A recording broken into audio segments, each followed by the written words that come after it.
Woman removes painting varnish, uncovers husband's 50-year-old secret. Sean stands frozen in her tracks, and then clasps her hands to her mouth. The painting that she thought she knew so well looked completely different. The cleaning had removed varnish and exposed its true content. What she had been told wasn't true. Her husband had misled her. Now, the genie was out of the bottle. And she knew life would never be the same again. Sean Smith and her husband Richard had spent the last 54 years together. The two lovebirds first met when they were just 18, and since then they embarked on a journey full of love, loyalty, and companionship. But Sean had no idea her husband was hiding a secret. A secret that remained hidden away. Until now. Since they first met 54 years ago, Sean and Richard became inseparable, and even now in their 70s the two rarely left each other's sides. It was only when Sean cleaned a painting that Richard had given her 50 years ago when she realized that the past 50 years wasn't what she thought it was. Sean had spent her life as an avid art collector. Although she refused to pay big bucks for certain pieces, she often saved and treated herself when she saw something she truly loved. So when her then boyfriend and now husband Richard gave her a piece of art, she was thrilled, but she had no idea what was to come. 50 years ago, to celebrate their 4th anniversary together, Richard had got Sean a painting that he claimed to have gotten for a good price. Richard was always thoughtful with his gifts and gestures. He knew just how much art meant to Sean. Handing over the painting with his Hollywood smile glistening in the light, Sean felt butterflies in her stomach. But she had no idea there was something behind his Hollywood smile. As soon as Sean saw the painting, her mouth dropped wide open. It was gorgeous, but it looked just like a Rembrandt, an iconic painter. However, Richard insisted it wasn't and was merely a painting by an unknown painter. Either way, Sean loved it. But she knew she had to find out the truth. No matter what. Few painters are as revered as Rembrandt. The Dutch genius has been hailed as one of the masters of the art world. Famed during his lifetime, Rembrandt's reputation has only gotten better and better since his death in 1669. Owning a Rembrandt painting is a big deal. They are rare and highly valued. Sean wanted to know the truth, but she wasn't prepared for it. Although her husband insisted that this painting was not Rembrandt, Sean had a feeling in her stomach it could be.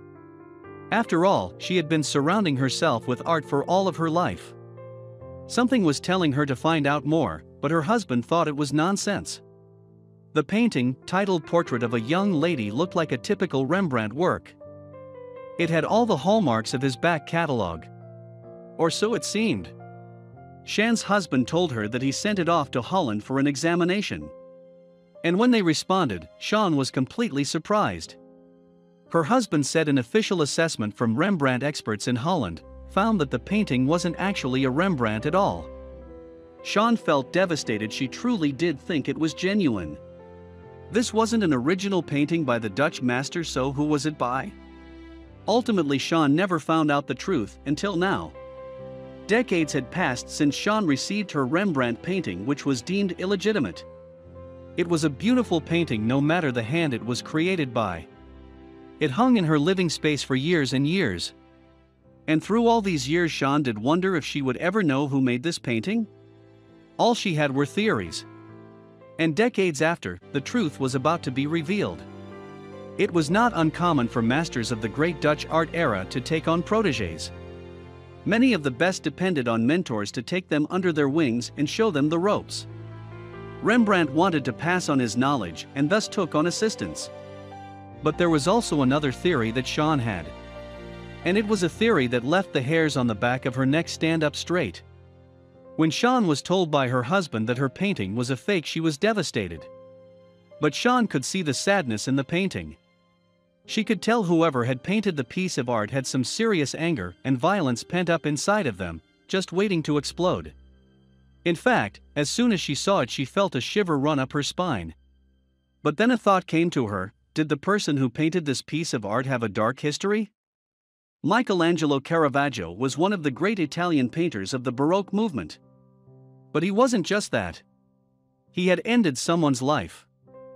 Famous for his temper, Caravaggio had to flee Rome in 1606 after committing murder after a tennis match. Naturally, this has complicated his legacy.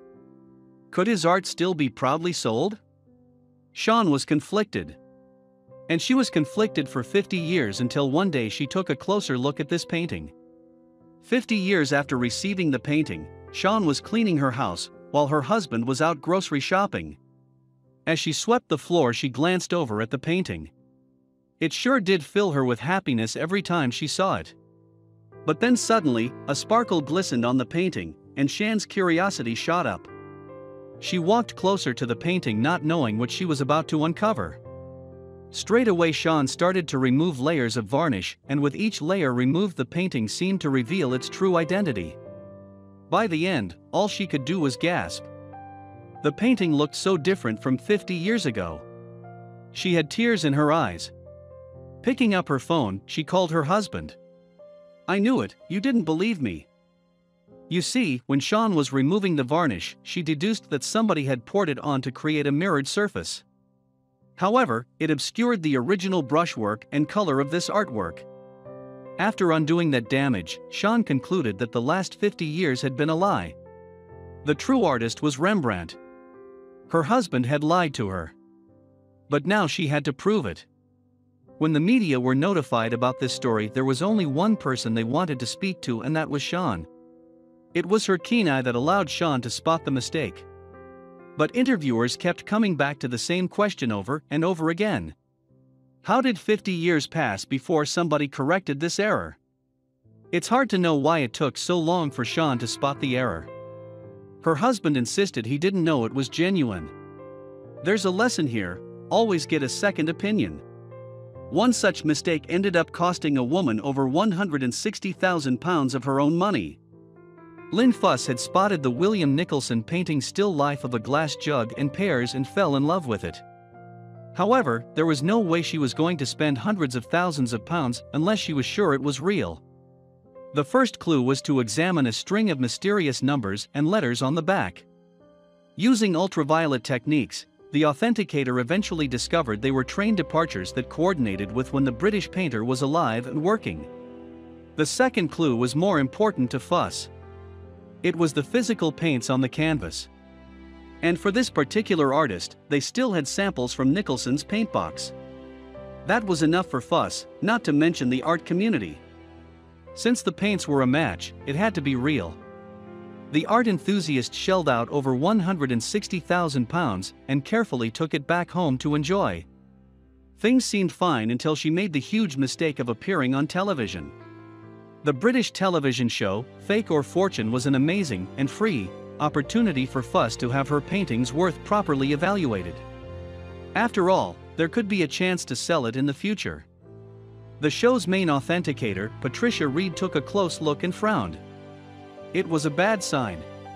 She had barely looked at the canvas and already had some very strong opinions that drew tears to the owner's eyes. The first stab to the heart was the words "boringly painted." The next was close and disquieting similarities. But the woman was still going to move forward with a thorough examination, including the same tests that had proved it was real. Fuss wasn't the only one waiting in agony. The main format of the show was to first evaluate the piece, and then reveal the verdict in the following episode. Everyone was desperate to know the real value of Fuss's investment. As soon as the show aired, you could see something strange in the presenter's eyes. It was normal to draw out details for added suspense and airtime. But at that point, nobody cared that Winston Churchill had been a very apt pupil of Nicholson. The presenter finally pointed to the painting, delivered two pieces of devastating news that nearly brought Fuss to her knees. Not only was there not enough evidence to show this was a true Nicholson, but the value also dropped from hundreds of thousands to a mere couple hundred.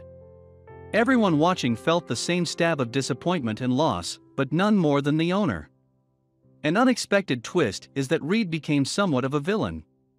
People vehemently protested that if one person thought there was enough evidence, including paints from the artist's own box, then how was her not enough evidence ruling the superior one? There were even calls for torches and pitchforks to her front door. Reed fired back with a very common claim. The theory was that Nicholson had many students in his workshop and one of them probably practiced with his paints. One woman's ruling ended up countering past examinations. Fuss was forced to go home with an old piece of canvas that was worth less than the handbag she was carrying. So much for second opinions.